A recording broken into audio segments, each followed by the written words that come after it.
My daughter came home from school on a Tuesday and told me she'd made a new friend. By Thursday, her doctor told us she had the internal organ development of a 90-year-old woman.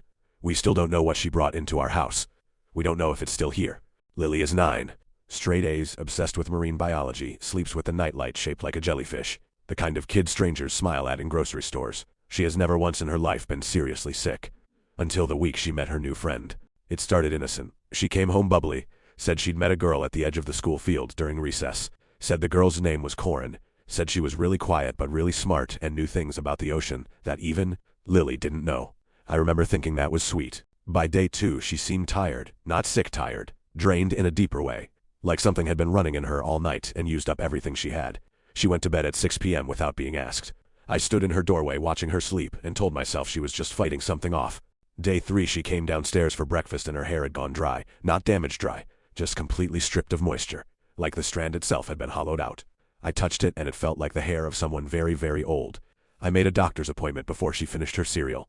The doctor ran blood work. Called me 4 hours later with a voice I hadn't heard from a doctor before, that specific careful flatness they use when they're trying not to frighten you while being frightened themselves. She said Lily's results looked like those of a woman in her 90s. Her words, she said we needed to come in immediately. Lily's kidneys were operating at 30%.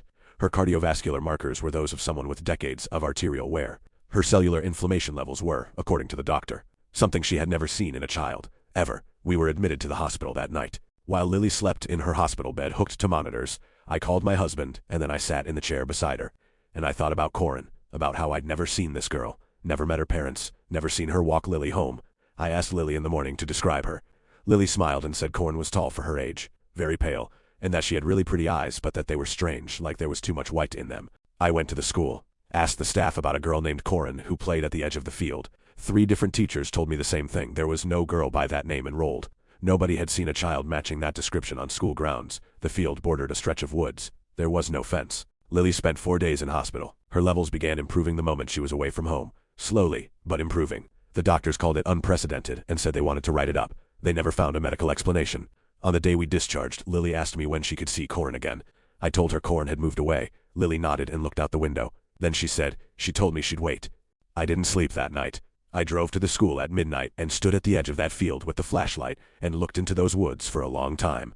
I don't know what I expected to find. I found nothing. Just trees and dark, and the sound of something moving once, far back. That was probably an animal. Probably. Follow for part 2.